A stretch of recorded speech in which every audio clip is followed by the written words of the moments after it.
那今天晚上的 hosting 是 IvyCompass，IvyCompass 的中文呢叫指南针教育咨询。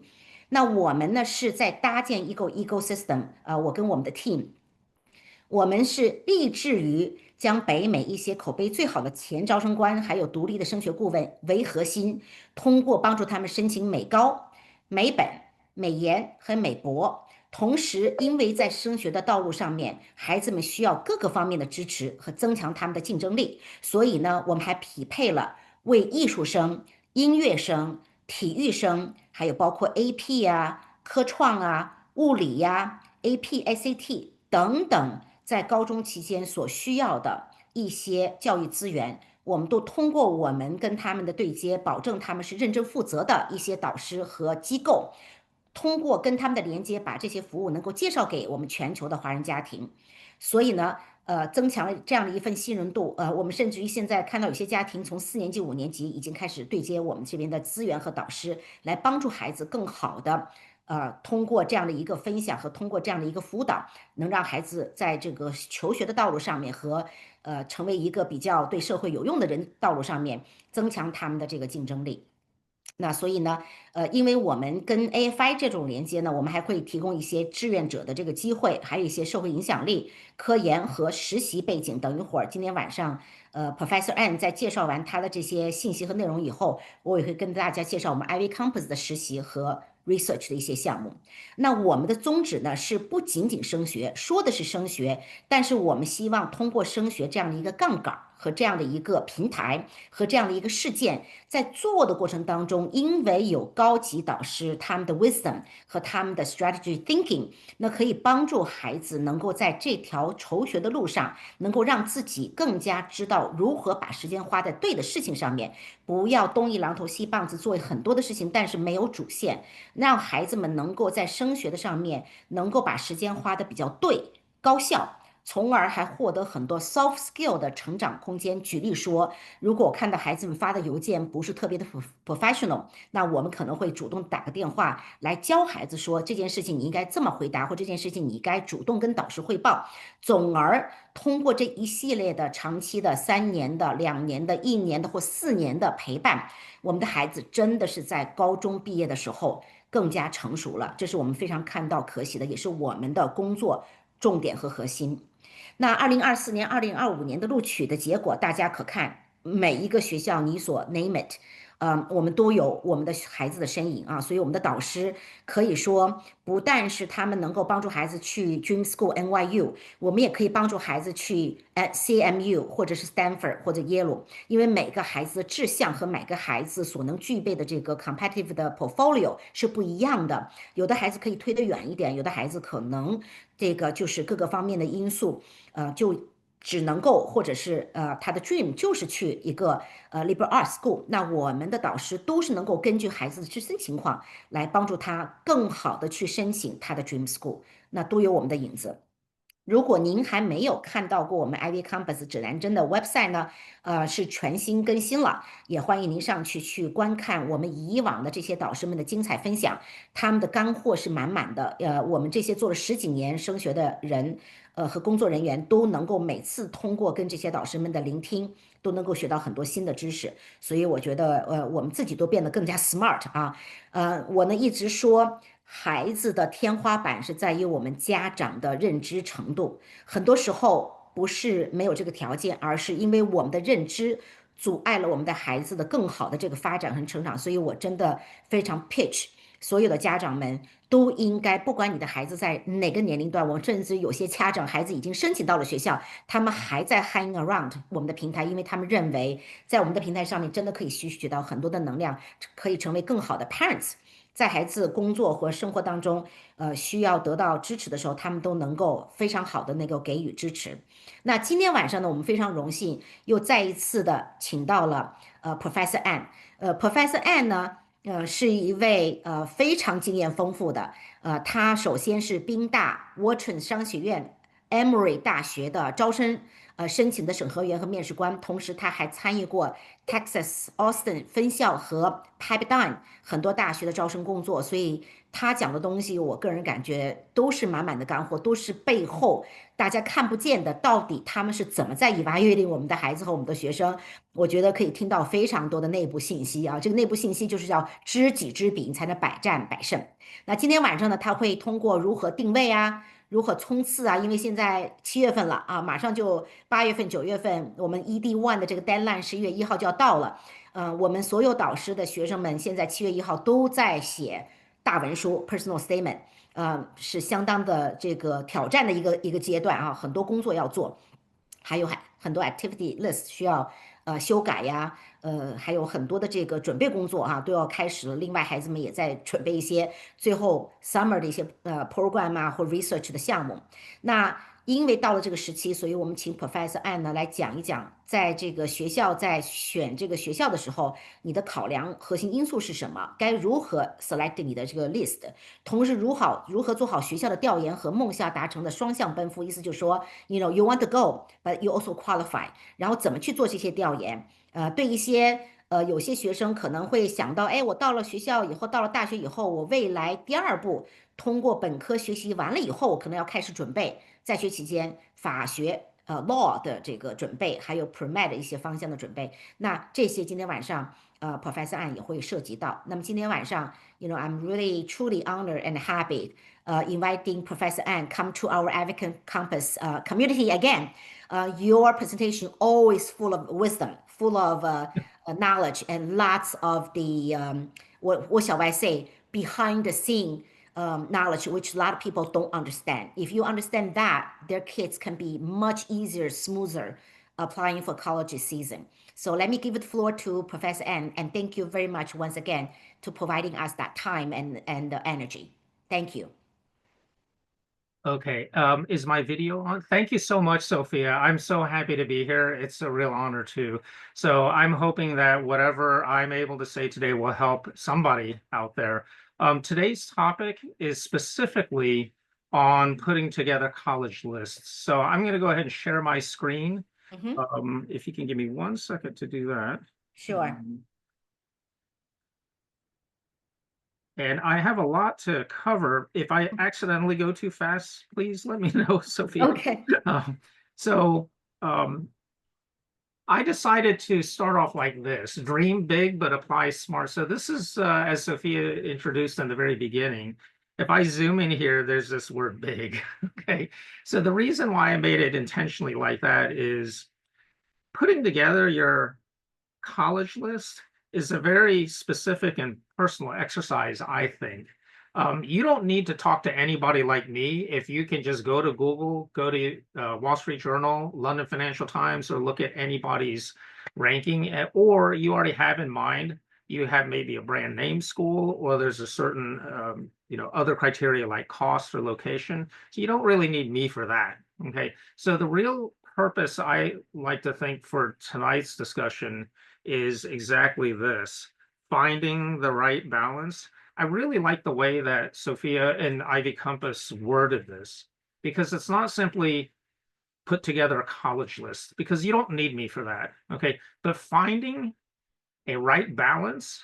Okay. And this is not just any college list that anybody could just apply to. This is specifically for your sons and daughters, or if you're listening as a student, this is specifically for you. Okay. There's one goal for the entire college list, which is obviously success. And success means getting in to where you want to go. Okay. The problem, of course, is that's not a sure thing. And so that's where putting this college list comes into more play. So I'm going to start off by emphasizing this one word: finding it. Okay. And then we'll move on from there. Okay. So in terms of finding the right balance, okay, the way I think of this word finding it is you need to start off with, where's the source of your information going to be? Okay. So most of you already know these sources, right? If you don't, then you should. So US News and World Report is probably the most common, globally expected and reliable free database or website on the internet. Okay. There are a lot of guides out there about how to put your college list together. I don't criticize any of these guys. I think any information should be considered. Okay. But you need to be careful about what certain guides might push you towards in terms of certain kinds of lists of colleges that maybe they're focused more on engineering or business or law, or maybe they have a certain purpose in terms of undergraduate versus graduate and even postgraduate. So the guides, I think, in a nutshell, they're helpful, but they should be used with a little bit of caution. A lot of the more popular ones are Fisk, the College Board, which in the United States, the College Board is the company that administers the SAT and the ACT exams, as well as the AP exams, the College Board. Okay.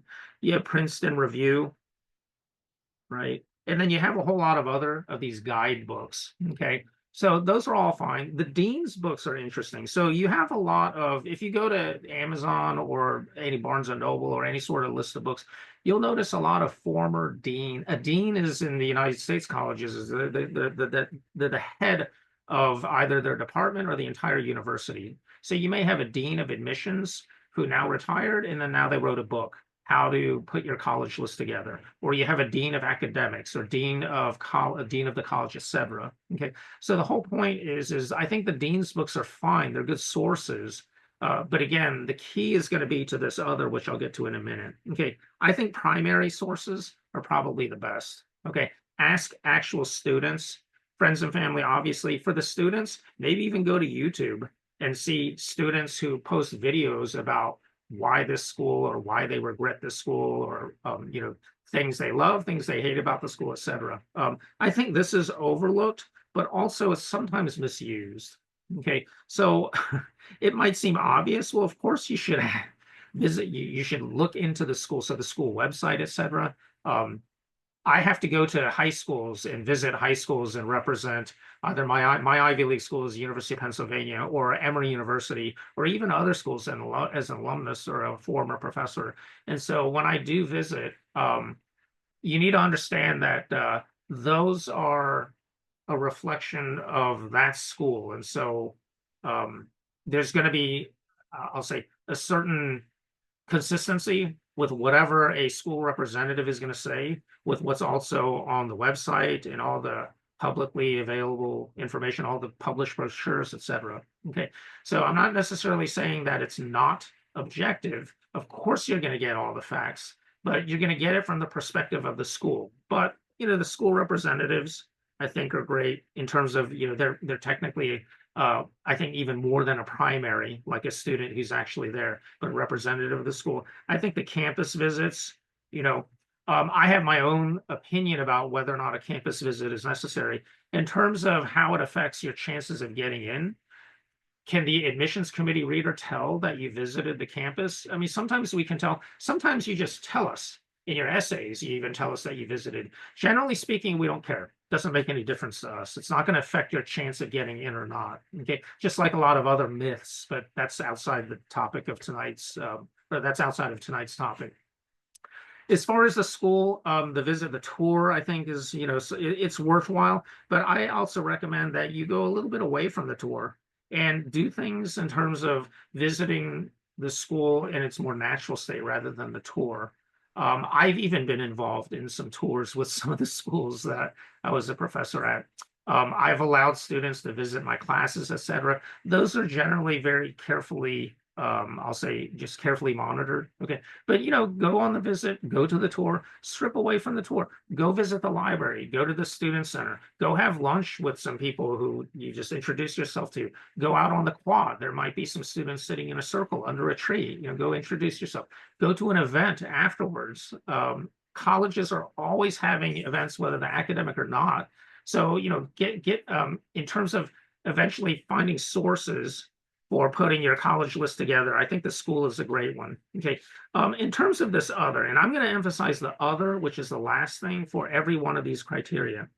I think for the other, this all of these sources may be pretty broad and pretty open. It's hard to, I think, be deceived by the sources.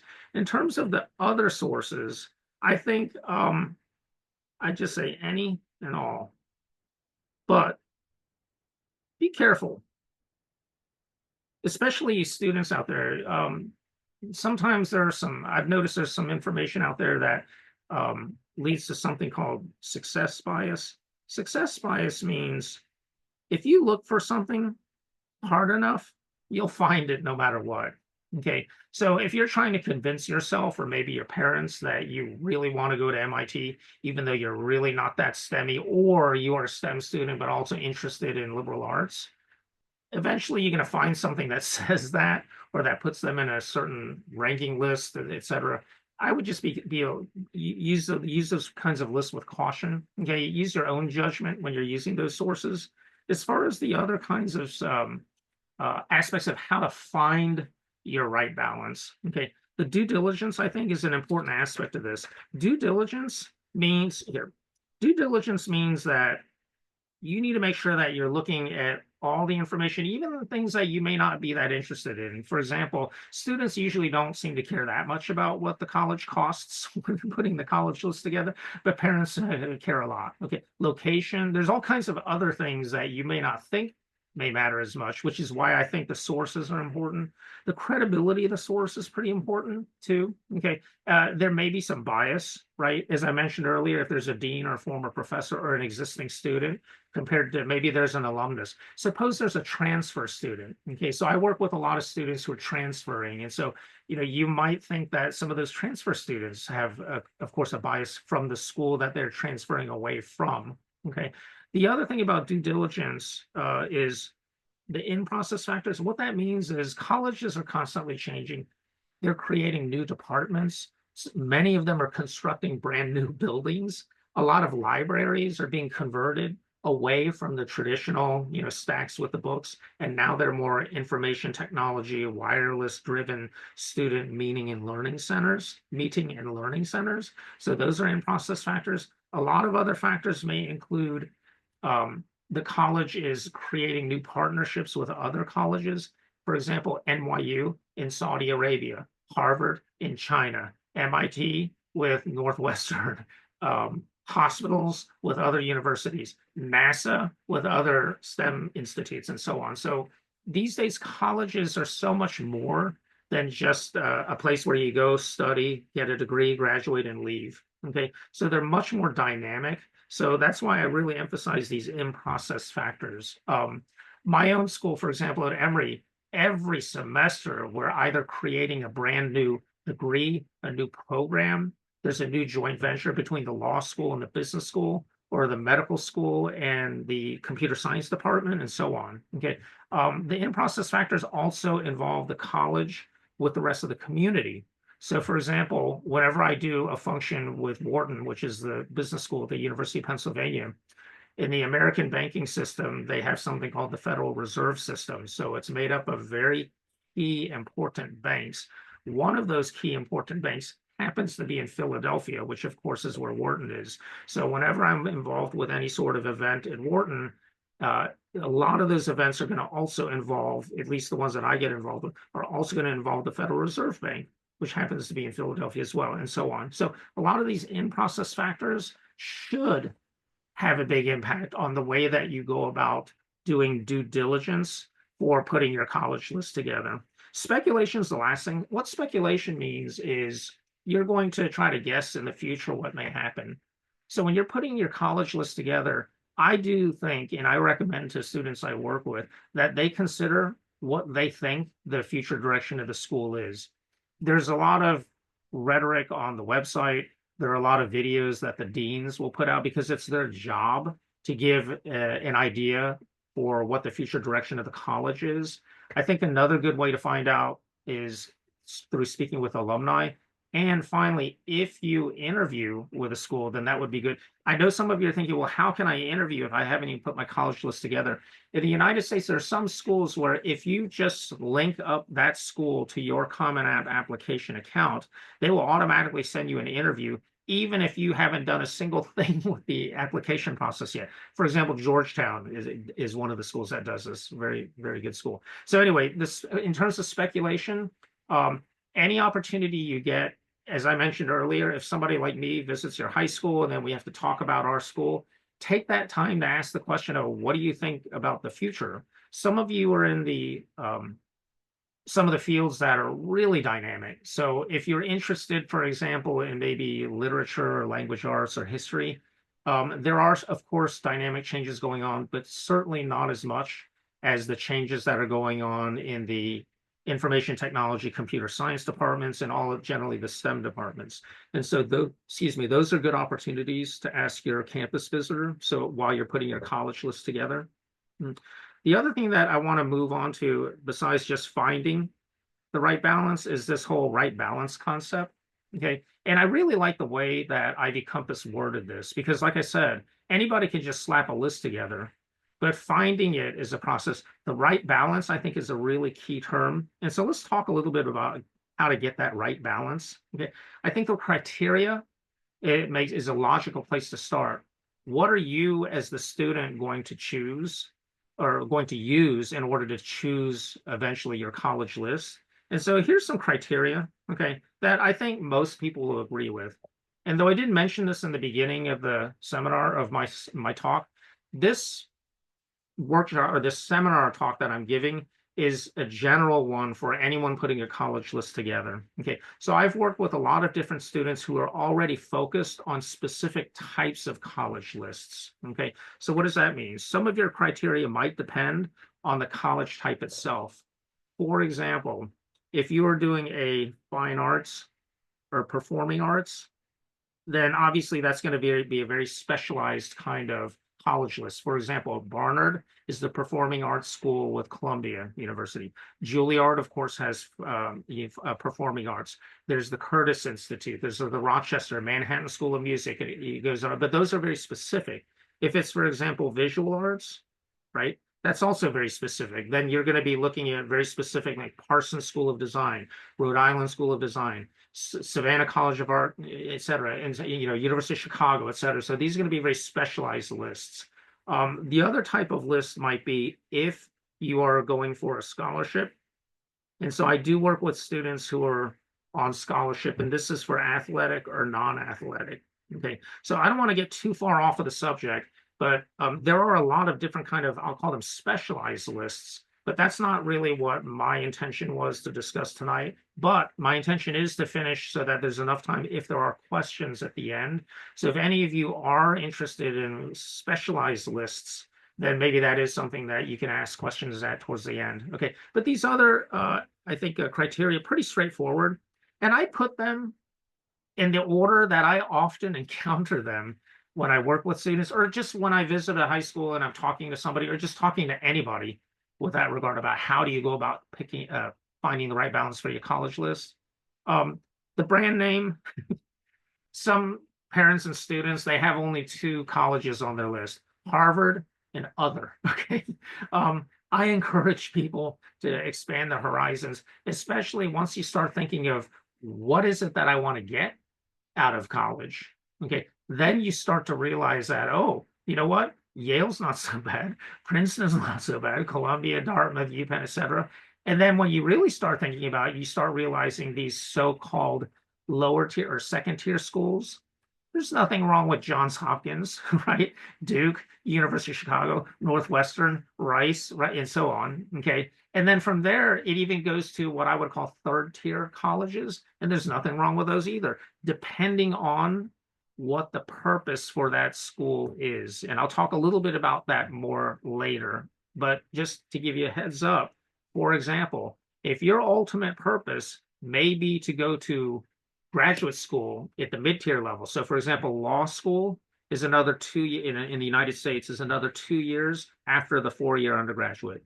MBA school, which is for business in the United States, that's another 2 years after. Okay, medical school, 4 years plus residency, et cetera. Okay, so if your goal is to go to in engineering, so for example, the highest degree in engineering is a PE degree in the United States, a professional engineer. Okay, so if your goal is actually to reach to the higher postgraduate level, then that definitely will affect your college list. And I'll give you an example.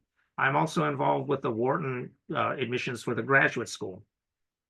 We do not automatically give any sort of benefit or favoritism, nor does any other college, dare I say, okay, dare I speculate, and that includes Harvard Business School, MIT, University of Chicago, et cetera. there's no particular added advantage to having gone to any particularly ranked undergraduate college. So what does that mean? If you want to go to medical school to say Yale, okay, one of the purportedly top medical schools, it doesn't automatically benefit you to have gone to an Ivy League for undergraduate. Okay, so that's a separate, more detailed topic in terms of putting that kind of college list together. But the point that I'm trying to make is you need to think more broadly and long term when you're putting this college list together, because if the undergraduate degree is not the stopping point, then you shouldn't think like that when you're putting your college list together as if that's the stopping point. Okay. There's even something, well, there's more I can talk about on that, but I would like to move on. Cost is often a factor. I think something that often gets overlooked is scholarships. Scholarships are, generally speaking, need and non-need based. Okay. The scholarships are also, generally speaking, either public or privately funded. Okay. And so the cost is something that I think should affect your college list as well. It generally makes it a little more open-ended. I encourage a lot of students that I work with who, for example, they may be wanting to go to graduate school in, say, engineering. Okay. Well, they may be better off taking a scholarship at a state school and then going to a higher ranked graduate school, as opposed to, for example, being what's often called upside down, which means suppose you go to an undergraduate school that's very highly ranked, but then for some reason you're unable to be accepted to an equally or even higher ranked graduate school. So for example, and I'll admit some of my students have done this. I work with a lot of my students that go all the way through medical school. So I've had some students get into an Ivy League, or they go to a similar school like MIT, Stanford, Caltech as an undergraduate. And then when they apply for graduate school, they end up at a place, or they end up not being accepted to similarly competitive schools, but instead they end up going to another school that may be somewhat lower, ranked a little bit lower. Okay, so with that said, the scholarships are something that I think should also factor in, not just a matter of cost, but for a matter of how it may affect your experience as a student there. And again, that's a slightly different topic. So if there's a question, I can address that, but I think I need to move on.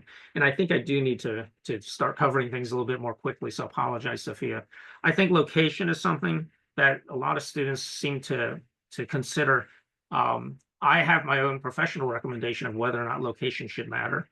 A lot of you might be surprised the first time you visit Princeton, New Jersey, or New Haven, Connecticut, and realize, boy, Yale isn't what I thought it was.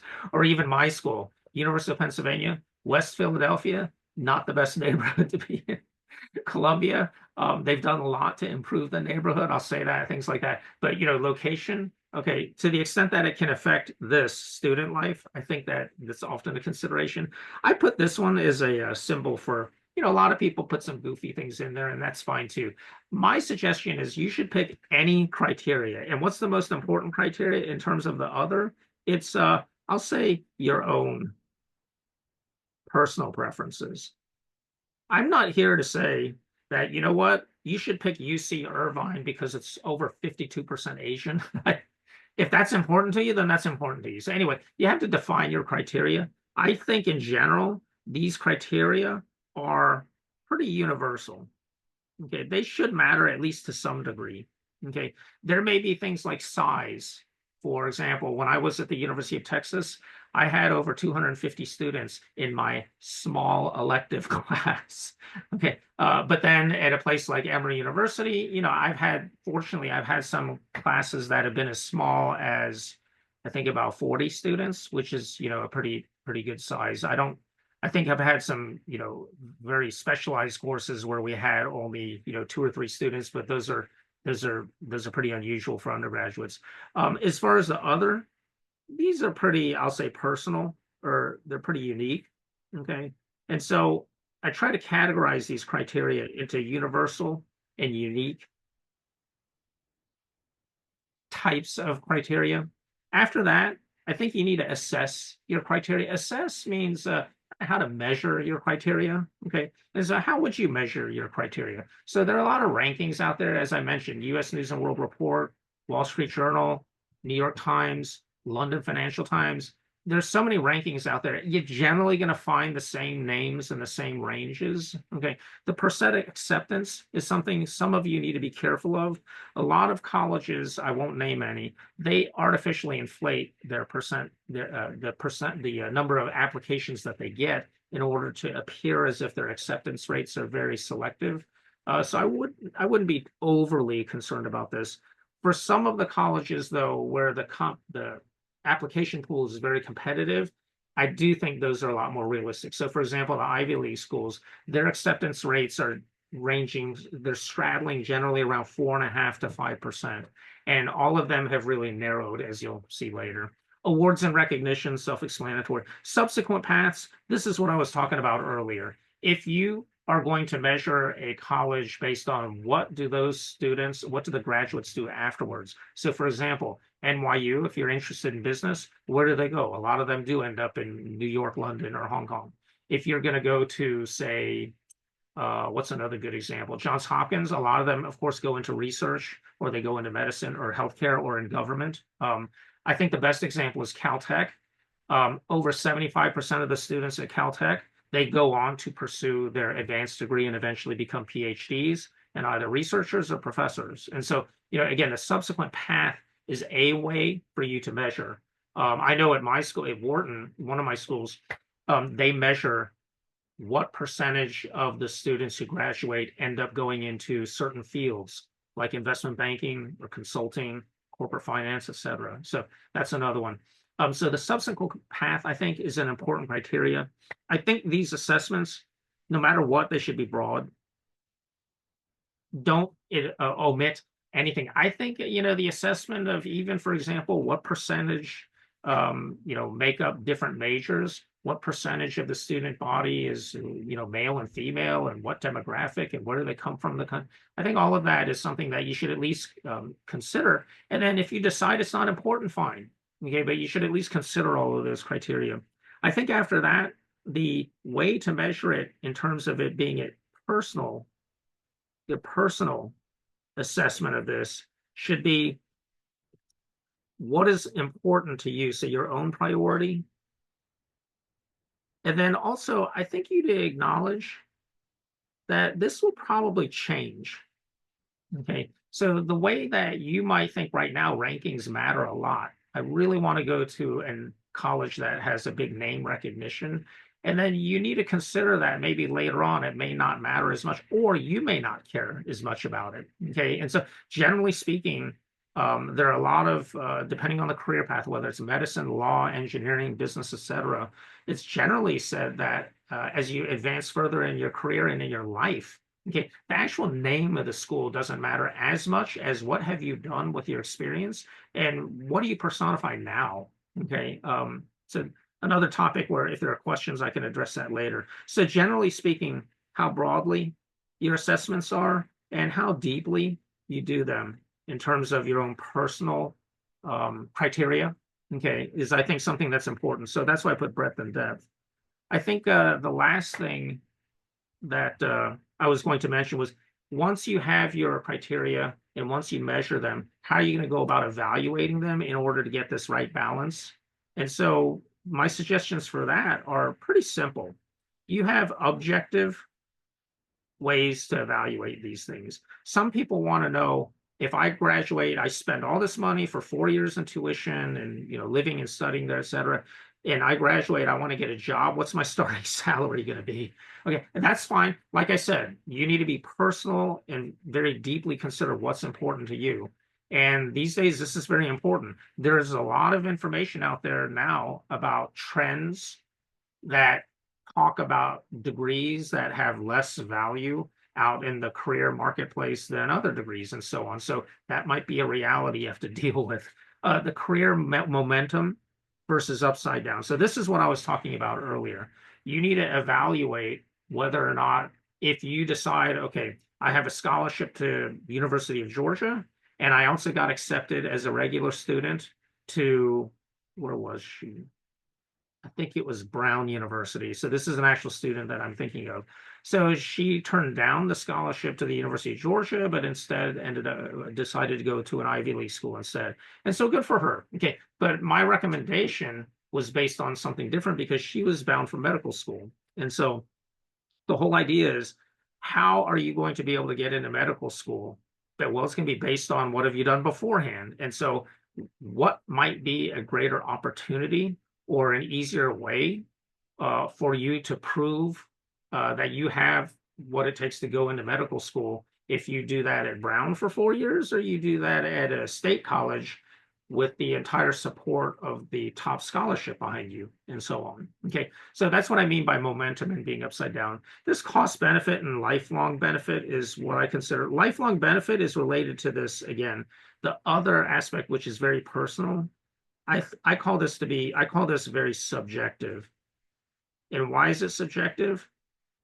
I'll even give you some anecdotal examples. A lot of the people that I know and a lot of people that I met happen to have gone to similarly ranked schools. For example, when I was a graduate student at Wharton, I met a lot of students who had also gone to or were at other similar schools like MIT and Harvard and Stanford and so on. Okay, and so what ends up happening is you get a lifelong benefit, in my opinion, depending on how you use some of the resources, especially the network. And so that may be something to consider. That's something that, as I mentioned earlier, when you're doing your due diligence and getting the sources of information, that's a good time to ask either your campus representative who comes, if you go to the campus on a tour, or you happen to know an alumnus or an alumna or a friend or family member who happen to go, ask them, how they leverage things. And I think you'll be quite surprised. I've lived and worked in more than 5 countries around the world. And I've always enjoyed, for example, going to, whether it's a Wharton Club of London or an Ivy League Association of Manhattan or something of that sort. Okay, so the lifelong benefit, I think, is something that should definitely affect your college list.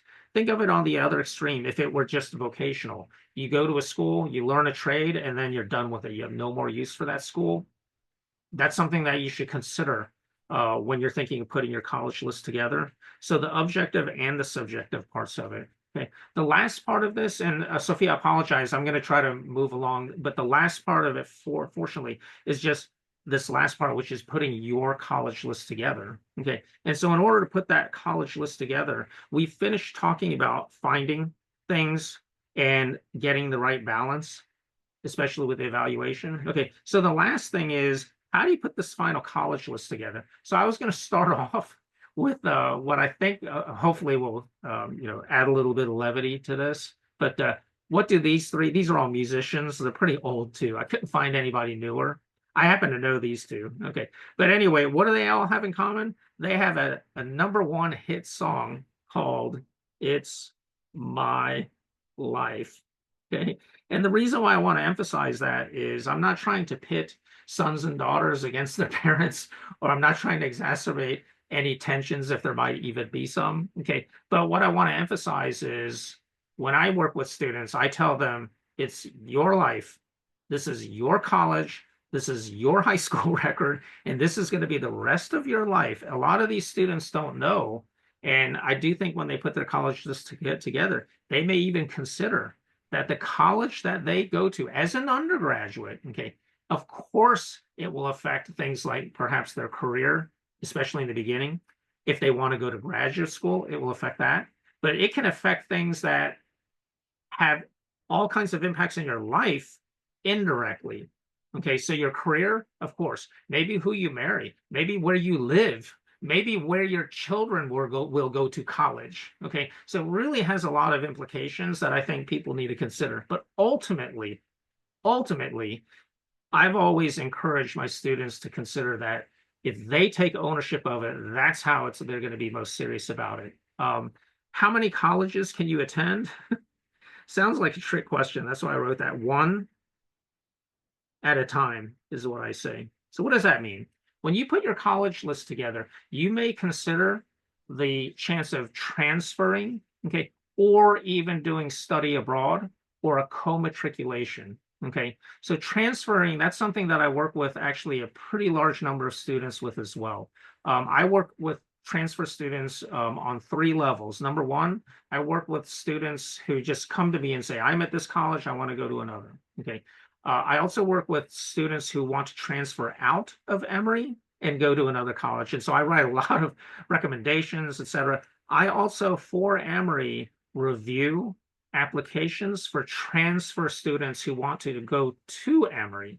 And I also do some other things, for example, approve credit. If you transfer from one college to another, then that new home college needs to consider how many credits will they accept from the previous college.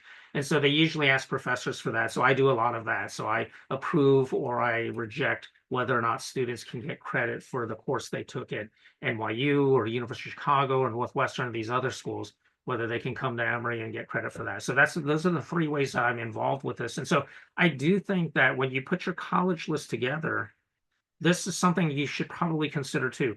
A lot of students, they may not have gotten into their dream college. Okay, so suppose they had on their list Harvard, Yale, then they had, say, Ohio State, and they had Notre Dame. Okay, so they got in only to these two. Okay, but their real goal is to get in here. They may consider on their list, okay, schools that accepted them at this level, because that may give them a higher chance to get into this school as a transfer than from Notre Dame going into here. Okay, so again, that's something that's gonna affect your college at a time. Okay, what's easier said than done? I get this a lot. I think the record, I can't remember exactly off the top of my head, but it might have been over 30. So I'll put 29, applying to 29 colleges. Okay, so when you're putting your college list together, it's going to be hard sometimes to make a decision, but you're going to have to.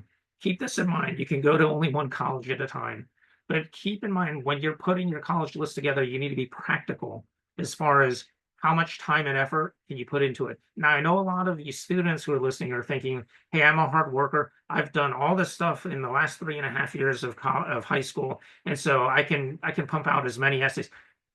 Just be careful of that. If you are going to have an inordinately large college list, I just recommend you prioritize it. Okay. The most common mistake that happens, and a lot of admissions committee readers, we can tell this, is that the student is not uniquely applying to our college. We can tell that it's a generic type of application, especially in the essays.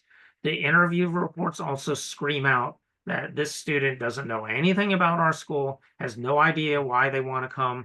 Why would I ever accept them? And then that's the end of the interview report. Okay, same thing with the essay. And I'm not talking about the simple mistake. I can't even tell you how many essays I've read. For example, for Emory, that say, and that's why I want to go to Duke. Okay, believe it or not, that kind of mistake gets made. Okay, and believe it or not, we actually don't mind that mistake that much. Okay, what we really mind is when the applicant doesn't take the time to understand our college. Okay, same thing happens, especially with the Ivy League schools, as you can imagine.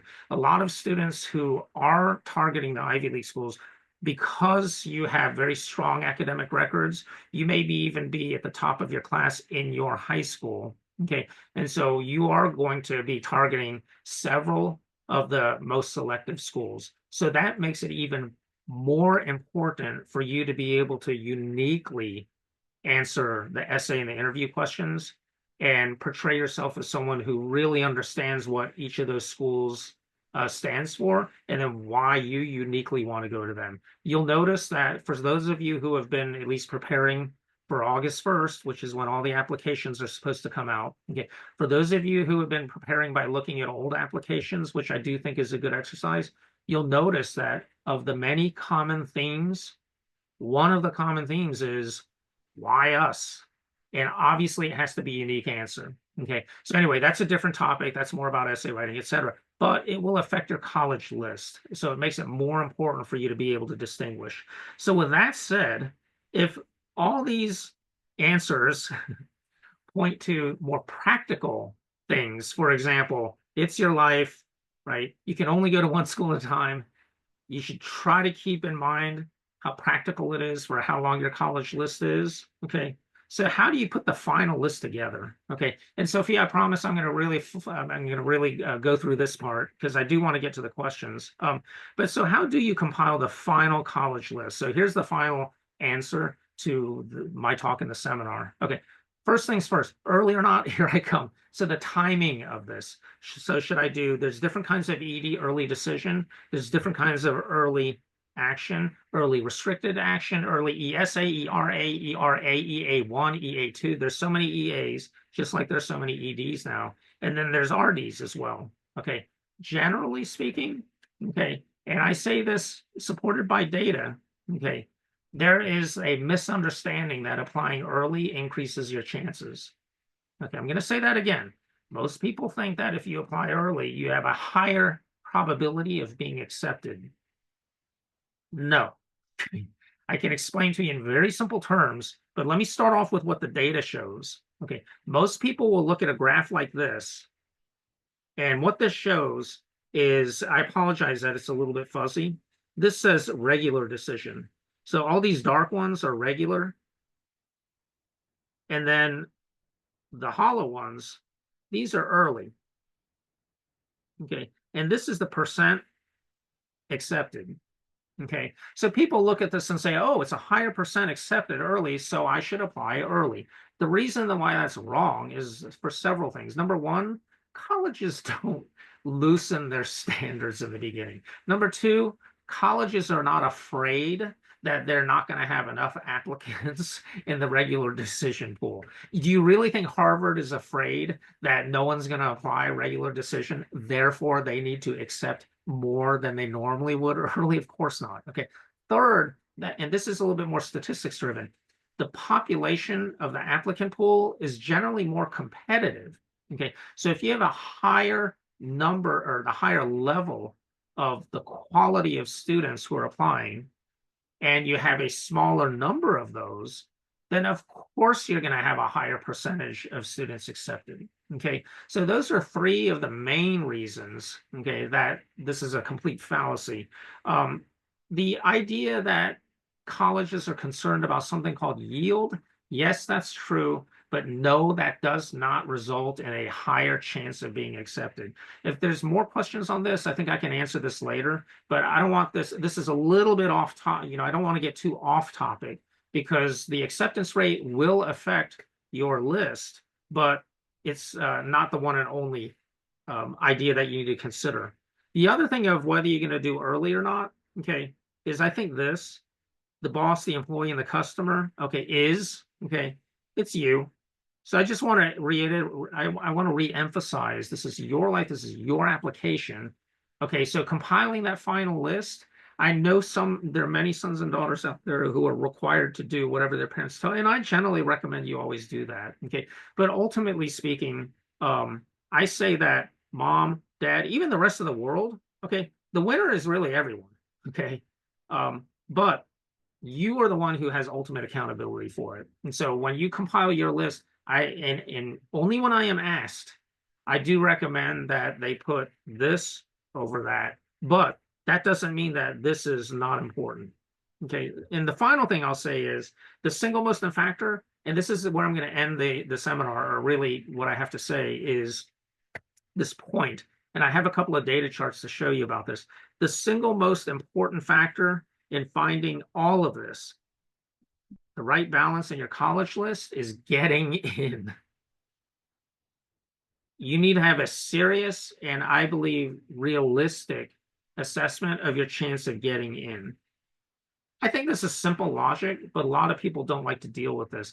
I've worked with students who think that applying to an Ivy League school is there's some randomness to it.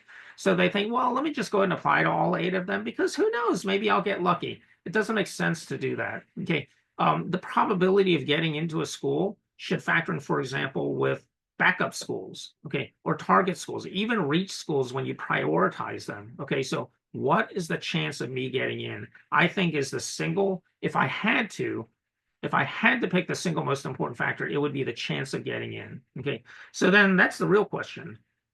Then what's your chance of getting in? How do you know what your chance of getting in is? So let me paint a couple of pictures, first of all.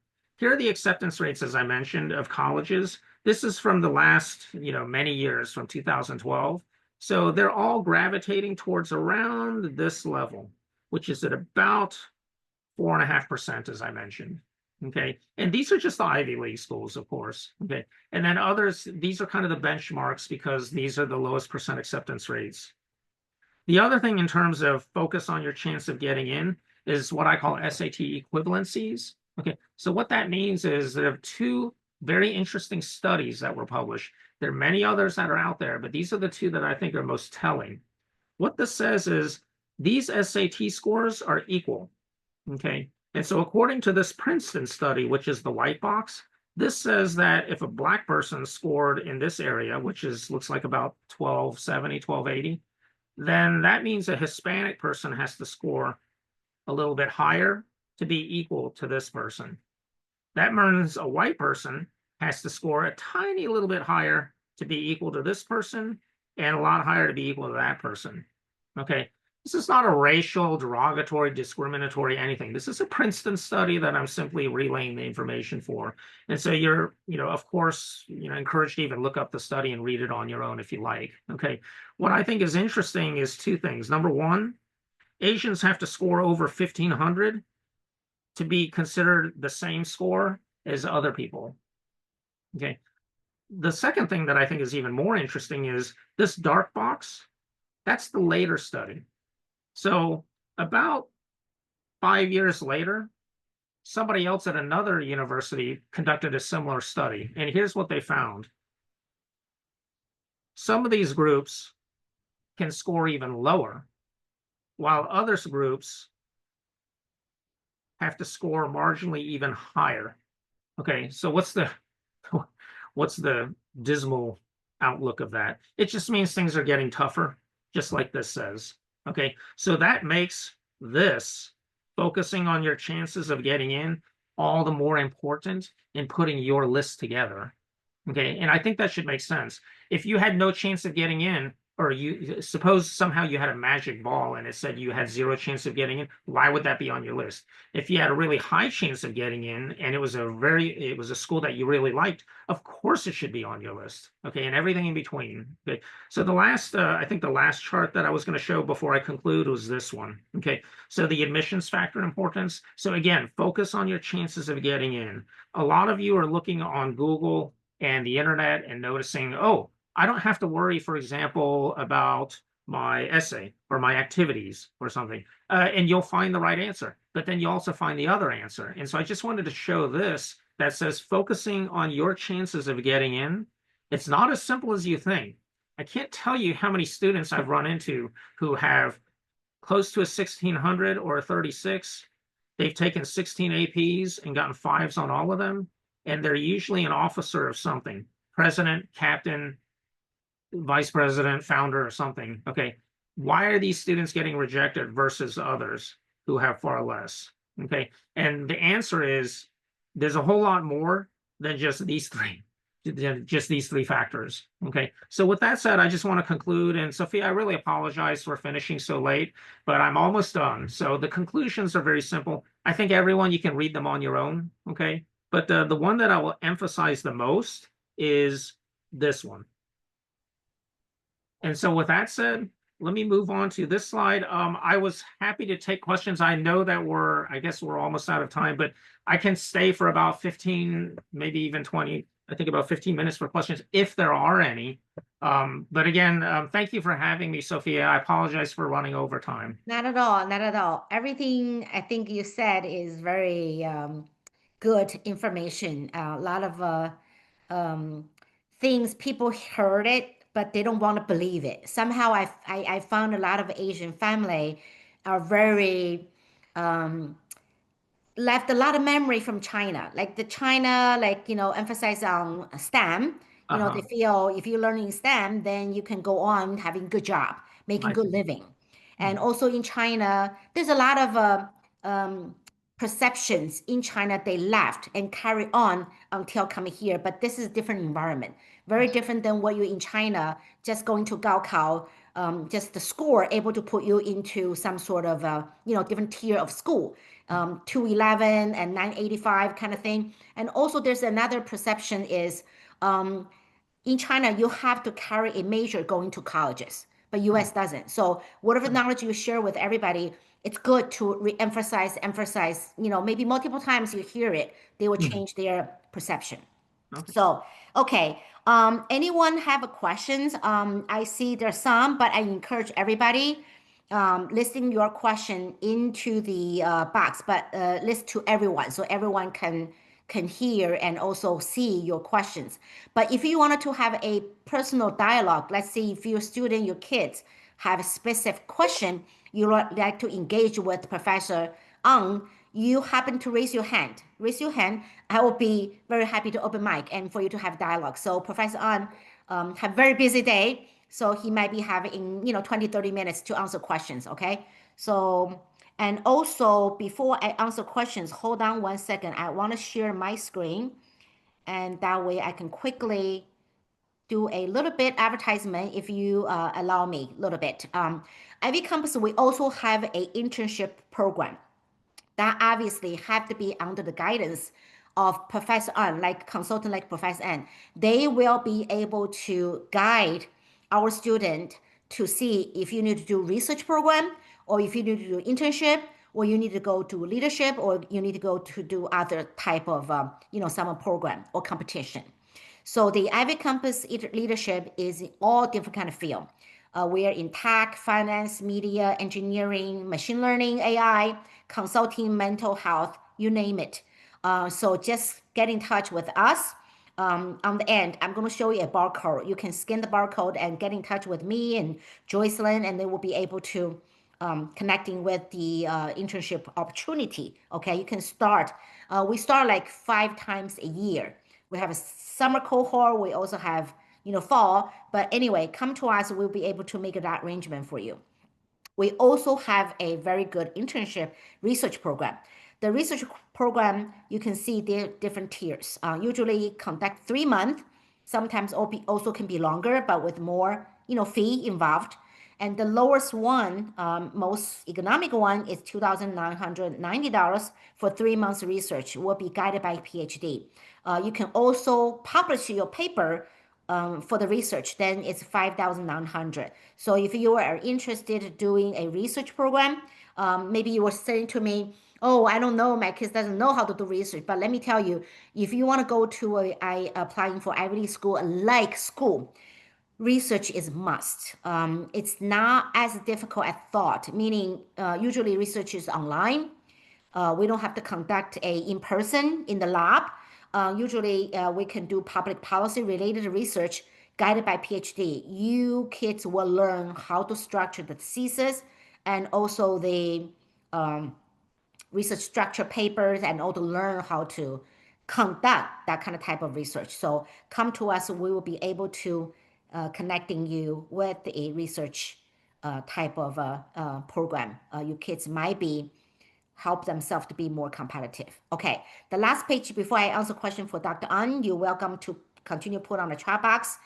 If you have not get into IvyCompass WeChat group, I have some parents ask me, do we have a recording? Yes, we will. Usually about a couple days or a week, we will have a recording for this tonight's presentation put on the WeChat group to share with you. And so you can get into our, scan the barcode on the left-hand side, be part of our community, you will have a recording. That way you also have his PPT, okay? But if you think Dr. Ahn is very knowledgeable and his style is very much what you're looking for, you can scan the barcode on the right-hand side and that will let you fill the form. And if you fill the form, then our team, Joycelyn, me, or Allison, whoever the person will be follow up with you to schedule a 30 minutes free consultation with Professor Ahn, so you can ask him personal questions to evaluating further he is the one for you to helping your kids for the college application journey or not. Okay, so I'm gonna leave here. And also, like I said, if you raise your hand, I'll be able to open up your mic. But right now, we're going to get into the question. So yeah, Professor Ahn, let me give you the first question from Sarah. Sure. A student is interested in pursuing medical school in the future. They have a 42 unweighted GPA, is enrolled in the IB courses, serve as sports team captain, leads 2 clubs, participated in a selective summer program, and volunteered at a hospital during 1 summer. Would you recommend applying early decision on Brown? Let me see. Hold on a second. Okay. Right. It jumped a little bit. Okay. Do you recommending applying early decision for Brown University pre-med program or the University of Pennsylvania pre-med program? What do you think realistic goal? Okay, so a couple things. Number one, that's an excellent background, but the differentiating factor is how prepared and mature is this applicant in terms of making the decision that they truly want to be a physician. So I think this is too big of a question for me to answer all in just a few minutes, but let me try my best. So number one, okay, show that maturity and you truly understand what it means to be a physician. Number two, this person really needs to understand how that AMCAS is put together. And if you don't know what the AMCAS is, then you can look that up on your own.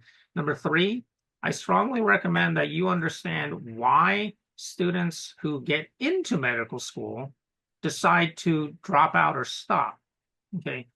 If you don't know the reasons why someone who's great enough to apply, get in, and even go through the first or even the first 2 years of medical school, and then they either drop out, they're unable to make it, or they stop, then you're not ready to accept what that journey even is. So you need to understand the complete picture of what it truly means to be a medical school student.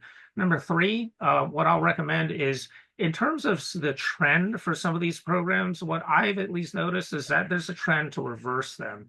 So 5 years ago, there were a whole lot more of these EAP and BSMD programs. And again, if you don't know what they are, then you can look them up, or you should know them since you're asking the medical school question. So there's a trend to be doing away with them. The second trend is that those that were accepted, they're going to finish those out and no longer accept anymore. And then the existing programs, for example, I think you mentioned Brown. So Brown has the PLME program. Okay, so what's an interesting statistic that they don't really advertise, but the students who struggle and the students who unfortunately may not pass certain milestones like step exams, or they may even leave the program outright, they're the PLME students. Okay, and so you need to think from each college's perspective.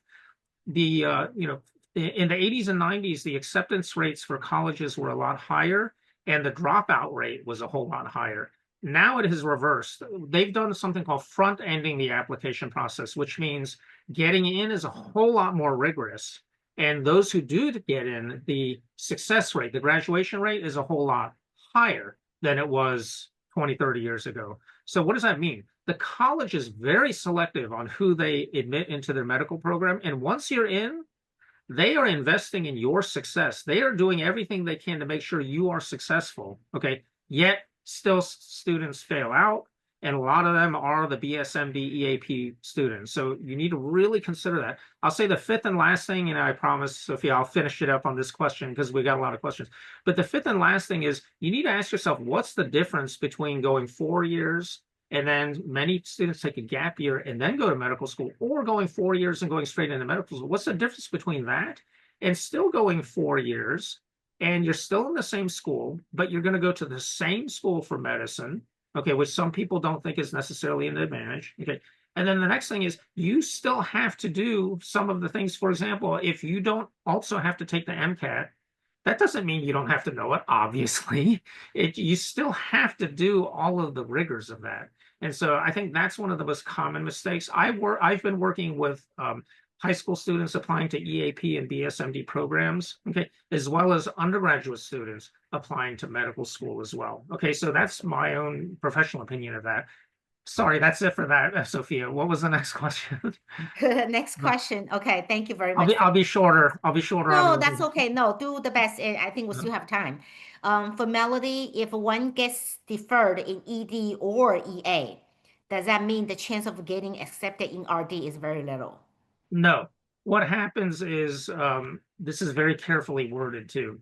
So of course, there's about 6,000 colleges in the United States. So I don't speak for all 6,000 of them, but for the vast majority, the way the deferral works is your application has already been evaluated. Okay. And just in a nutshell, what happens is there's 3 stages for you to get in. The first stage is your application gets screened. If it passes that, it gets scored. If it passes that, it goes to committee, and then we vote on it. Okay. So in the scoring stage, your application gets chopped up into pieces. And somebody like me has to score your transcript. Okay. Or I have to score your activities, your awards, teacher recommendation letter, essay, interview, all the little pieces, each of those gets scored by somebody. Okay. So once that application is scored and evaluated and it goes to committee, we vote whether you are accepted or rejected. Okay. And so in terms of early, the rejection means there's different kinds of rejection. There's conditional, direct, etc. And then there's deferral. Okay. There's even waitlist and so on. Okay. So if you were deferred, your application is just going to be, you're not going to get a rejection or a wait list. What happens is when the regular decision applications come, okay, they get scored, right? Your application does not get reevaluated, okay? Even though you have usually in the January to February period, they send you an email that says if there's any new update, oh, now you're president, or now you're a captain, or you have a higher SAT or whatever, okay? So you send that information in. Usually that information doesn't change your score. Okay, so if your transcript has been scored, and then now you took another AP exam and then say you got something, or you took the national Spanish exam or whatever, okay, it's very rare that the application is going to be reevaluated. So your transcript, your application score is set. So what happens is when all the other literally thousands of for UPenn, we estimate it's going to be around 60,000 of them coming in. Those get scored. And again, the scoring, as you can imagine, a computer does this. It just decides, okay, these are now going to be accepted regular. These are going to be accepted. A wait list is a type of acceptance. Okay. And then obviously there's no more deferral after the regular decision. So you're simply rejected, but you were never reevaluated. So I think it's helpful for you to understand a little bit from the inside how your application typically gets reviewed that way. So that way, I'll finish my answer with this one comment. So what? What does it matter that I know that from the background? The way I think that matters is that should affect how you decide when you're going to apply. I get a lot of questions by students who say, well, I really want to apply early action or early decision, even though I wish I had another week to write my essay. Or, oh, I'm still going to do this competition. I wish I had some more time. My recommendation is always put your best application forward, regardless of the timing, number one. Okay. And then number two, there's no such thing as, even though this is not my best application, let me apply early, because then even if I don't get accepted, maybe I'll just get, waitlisted or deferred. No, it's not the way your application gets reviewed. So always just think of what's your best application. And if you cannot make the deadline, don't make the deadline. Okay, go ahead and do regular. Okay, so anyway, that's the actionable suggestion I have for that. Yep. Okay, thank you. Yeah, very, very reasonable. Okay, next question is from Laura. Any suggestions for Asian girl aiming for pre-med? Will brown better than rice? Is she got a way higher chance getting into the rice? Okay, so that's impossible to answer, the probability of getting in. I also, number two, generally don't answer that question. I think anyone who answers that question in the way it is asked, it's too speculative. Okay, and what that means is for me to gamble and say, oh, I think you have a 33.2% chance of getting, it doesn't make any sense. Or if I say you have a 50% chance of getting, well, then why is it a 51 or 49%? It doesn't make any sense. So that's number two. Number three, what I tell my students is I will assess their background and then I'll compare it to other students I've worked with. And so, for example, the person who just asked this question, maybe they have an SAT that's I don't know, say 1540. maybe they're a 7x5, which means they took 7 AP exams, they got a 5 on all of those. And then there may be a 3x4. So then they took 3 more AP exams and they have 4s on those. Okay. So they have, the 10 with the exams that are 4 to 5. Okay. They're captain of this, president of that. They do various activities, etc. And what I'll do is I'll compare that background with other students I've worked with, and I'll simply give them the data, the facts. And a sample of data fact would be, I have worked with a student who has a lower SAT than you, who has fewer APs, lower AP scores, and lower activities. And here are the schools that they got in. Okay, so I just give that data, and then that student can decide if they want to gamble and say, oh, I have a 100% chance to get that. I think that's an irresponsible way to answer that. There's no such thing as 100%. I've had students who got accepted to their Ivy League school, and then they got rejected. Like I had one guy accepted to Harvard. He was rejected from Vanderbilt. Okay, there's nothing wrong with Vanderbilt. And I'm not saying Harvard knows everything, but my point is you can never predict exactly what's going to happen. Thank you. That is so true. Okay, next question from YL. Could you please elaborate on the medical school selection? Do you mean it is easier to get into better medical school by going to less competitive undergrad? No. So the key to getting into medical school, at least in my experience, is to show or to demonstrate through your experience and your accomplishments that you have the qualities that the admissions committee is looking for. So then the question becomes, is it easier to demonstrate those things at a less competitive school? I think number one, yes, in general, but number two, it's not so much less competitive school. The example that I used was this student, she had an acceptance to an Ivy League school. Actually, that was not her only Ivy, but that was the one because it was Brown pre-med or PLME. The reason why I recommended the full scholarship is most people don't understand what a scholarship path is. Most people think a scholarship is, oh, I get free money, free tuition. If it's a bigger scholarship, I get the free dormitory, free food. And the biggest one is, oh, they even pay me extra money for school supplies and expenses and having fun. That is true, but that is not the reason to pick a scholarship. The college specifically picks these scholars because they represent the best of what the university is. Okay, so what does that mean? That means when you accept that scholarship, you even have to sign a contract usually that agrees you're going to agree to be interviewed. You agree to be on the website. They're going to take your picture. You're like a spokesperson for the best of the university. The other thing is they invest so heavily in your success. Okay, even if you struggle, you're going to be made successful. As a professor at Emory, our top scholarship program is called the Woodruff Scholarship. Woodruff is the founding family of Coca-Cola Corporation, so you can imagine how big that scholarship is. Okay, so I'm not only one of the interviewers and one of the final round judges, but I also I'm required to mentor a Woodruff scholar. So that means, I think most people know what mentoring means. And so what I've noticed is even if the student doesn't seem to be that high of a caliber, or for whatever reason they're struggling, the program will make sure that they're successful. It's kind of like how the president of the United States is never going to be homeless, no matter what happens.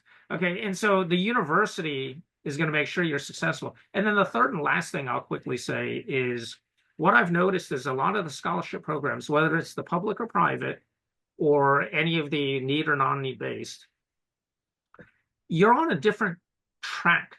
Your path at that university is kind of a different journey. You have earlier priority access to courses. The professors, you get more advisors with professors. Your study abroad options are greater.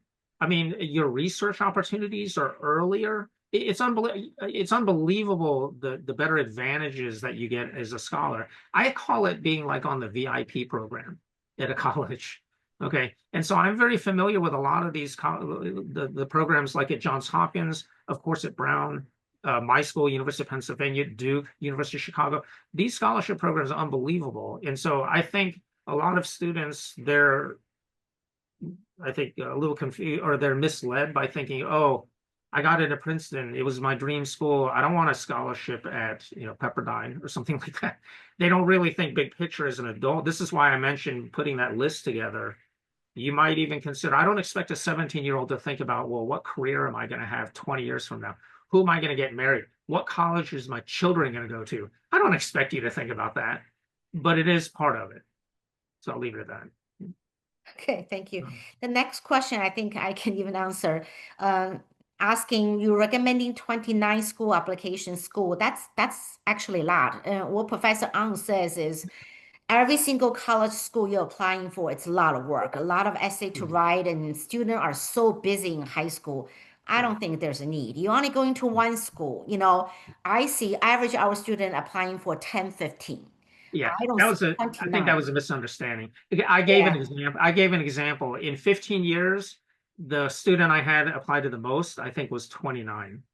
That's the example. I wasn't recommending everybody, No.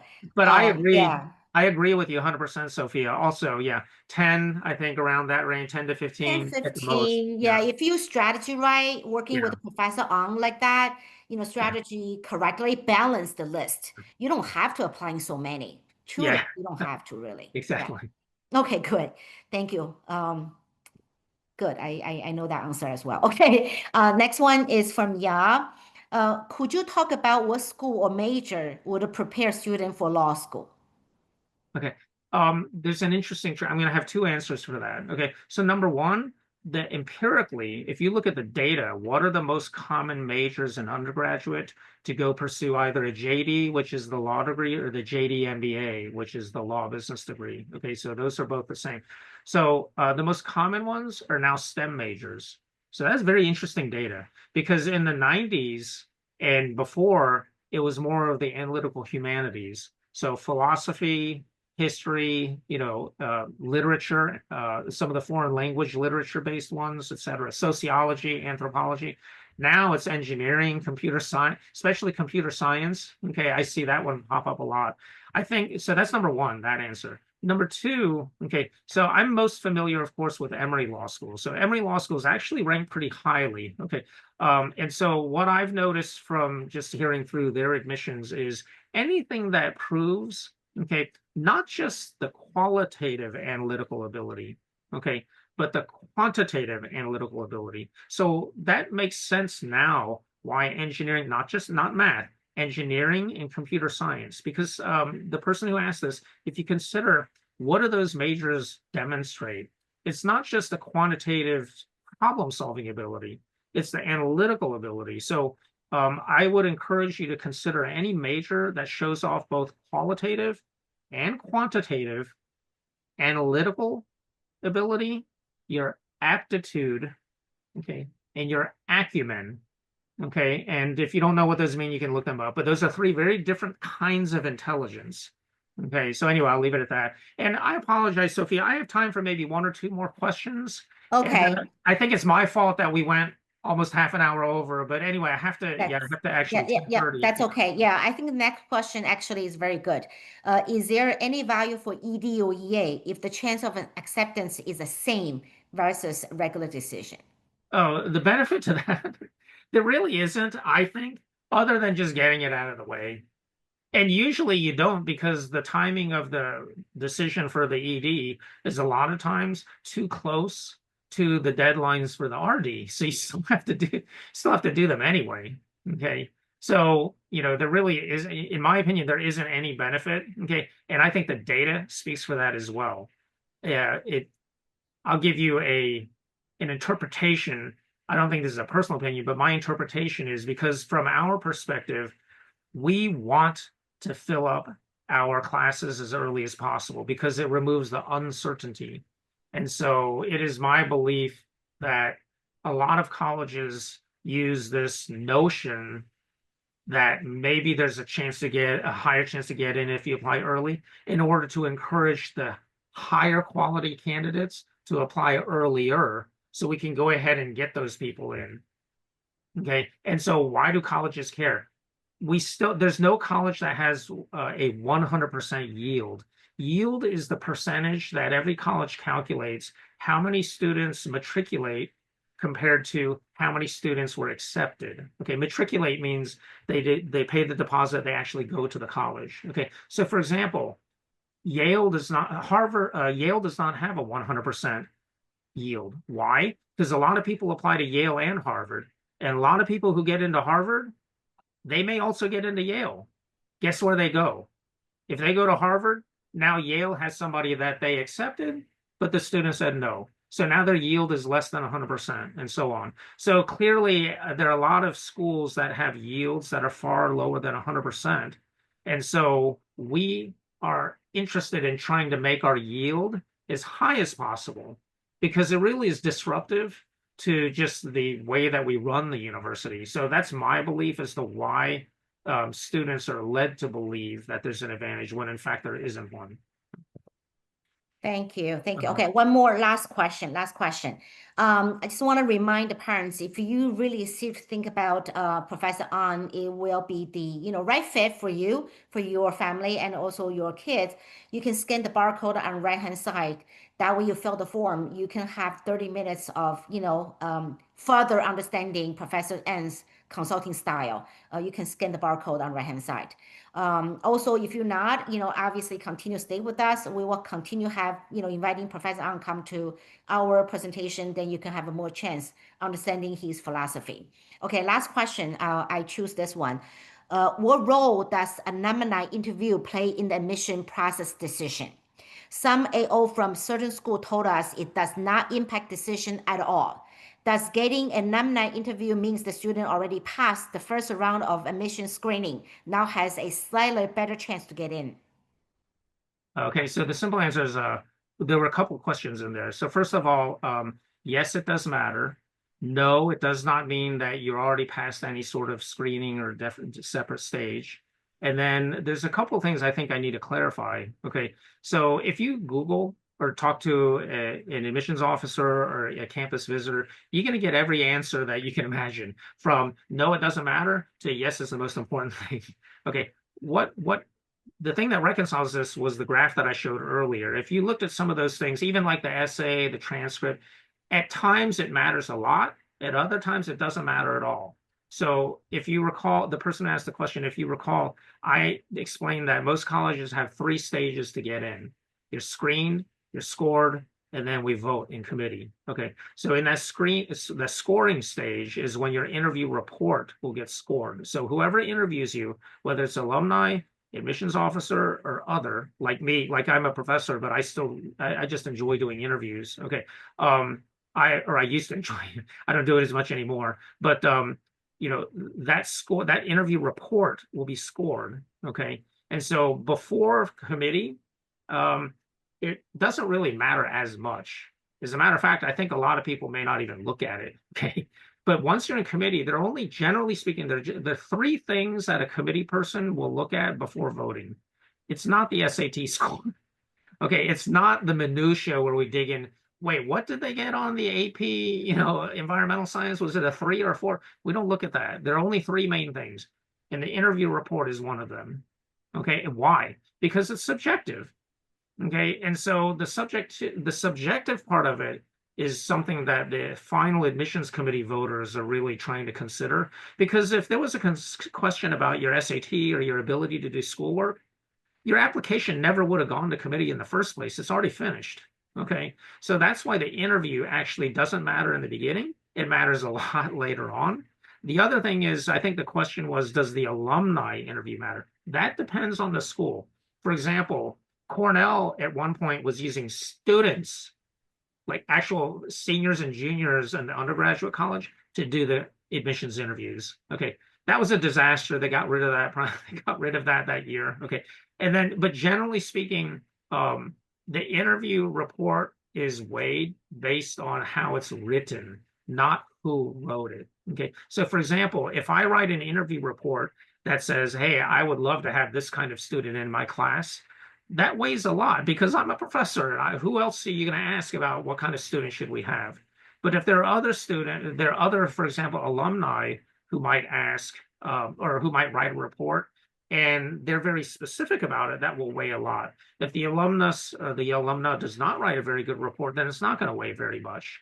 So when you Google things or when you hear an AO say something, one thing or another, you cannot automatically dismiss it and say, well, it doesn't matter. If you believe that, why don't you try not showing up to your interview and see if it makes a difference, or say something inappropriate, see if it makes a difference. It absolutely is recorded.